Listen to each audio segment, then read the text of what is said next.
अलाउद्दीन खिलजी। अलाउद्दीन खिलजी का दिल्ली पर कब्जा हो गया। अब ये जो लुटेरे थे, इनका एक नियम है, ये इनकी किताब में लिखा हुआ है कि दुनिया में जितनी भी औरतें हैं, इनका जो भगवान है उसने इन्हीं के लिए बनाई है।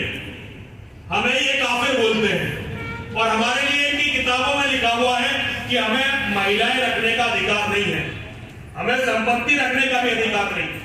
अगर इनका राज कभी भगवान ना करे आ जाए, जैसा भी पाकिस्तान में है, बांग्लादेश में है, अफगानिस्तान में है, तो किसी हिंदू की बहन बेटी से ये बलात्कार अगर कर दे तो उसके लिए इन पर मुकदमा नहीं चलाया जा सकता। अगर वहां ये बताना चाहता हूं तो यह अलाउद्दीन खिलजी का राज था। अलाउद्दीन खिलजी को यह पता चला कि चित्तौड़ की महारानी पद्मावती पद्मिनी दुनिया की सबसे खूबसूरत महिला है और वो साक्षात जगदम्बा का अवतार थी। जब उसे ये पता चला तो उसे बड़ा गुस्सा आया।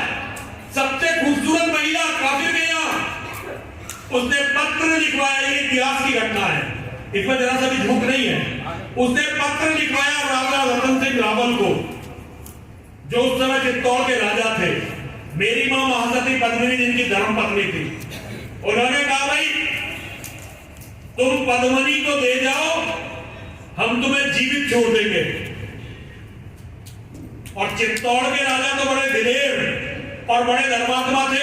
महाराणा प्रताप का वंश, महाराणा सांगा का वंश, वो तो बड़े दिलेर लोग थे। उन्होंने कहा एक काम कर, तू आ जा और तू ले जा, और लड़ने की तैयारी की। बहुत भयंकर युद्ध हुआ।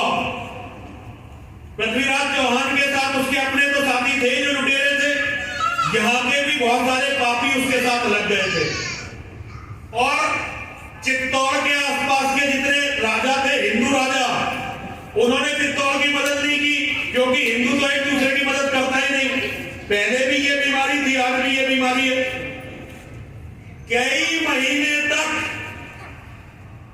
अलाउद्दीन खिलजी की फौज चित्तौड़ को घेर कर पड़ी रही, कई महीने तक। धीरे धीरे जो पानी था चित्तौड़ में, क्योंकि राजस्थान है, पानी खत्म हो गया, अन्न खत्म हो गया, खाने पीने की चीज नहीं रही, तो वहां के राजपूतों ने, वहां के हिंदुओं ने तय किया कि अब हम सब जाएंगे और सारे लड़कर मर जाएंगे। अब महिलाओं का क्या हो? तो उन्होंने एक सभा बुलाई। सभा में उन्होंने महारानी पद्मिनी को भी बुलाया। ये कथा भी लंबी है, कई घंटे लगते हैं, मुझे 1 घंटा तो लगता ही है, लेकिन आपको शॉर्ट में बता रहा हूं। तो उन्होंने मेरी मां महासती पद्मिनी को बुलाया और उन्होंने बताया कि माता, अब हम आपकी रक्षा करने लायक नहीं है, हम तो कल सुबह जाएंगे और सारे लड़के मर जाएंगे। आप बताओ आपको क्या करना है? ये सुन के मेरी मां को बहुत गुस्सा आया, बहुत क्रोध आया। उन्होंने कहा ऐसी कौम, ऐसी जाति गारत हो जाए जो अपनी बहन बेटियों की इज्जत नहीं बचा सकती। ऐसे लोगों के जीवित रहने का कोई फायदा नहीं है, ये धरती के बोझ हैं और तुम हमारी इज्जत नहीं बचा सकते तो कोई बात नहीं, हम अपने आप को अग्निदेव को समर्पित कर देंगे और हमारी इज्जत अग्निदेव बचाएंगे। और देखिए, ये लुटेरे जहां आक्रमण करते थे, अगर वहां की नारियां जहर खाकर भी मर जाती थी तो ये लाशों से भी बलात्कार करते थे, क्योंकि इनका जो उन्होंने कहा कि हम अपने आप को अग्नि को समर्पित कर देंगे। और एक बहुत बड़ी चिता सजाई गई। आप अभी भी जाके उस हवन कुंड को देख सकती हो, चित्तौड़ में जाए, जरूर देखें अपनी आंखों से। ये भी आप एक शक्तिपीठ ही मानिए जहां मां ने अपने जीवित प्राण दिए।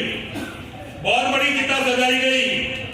मेरी मां महासती रानी पद्मिनी ने सारे श्रृंगार किए, 16 श्रृंगार किए, एकदम देवी जैसा रूप, और वो आरती की थाली लेकर चिता की तरफ गई। और इतिहास साक्षी है, जब वो चिता की तरफ गई तो चिता को आग नहीं देनी पड़ी, अपने आप अग्नि प्रज्वलित हुई और मेरी मां महासती पद्मिनी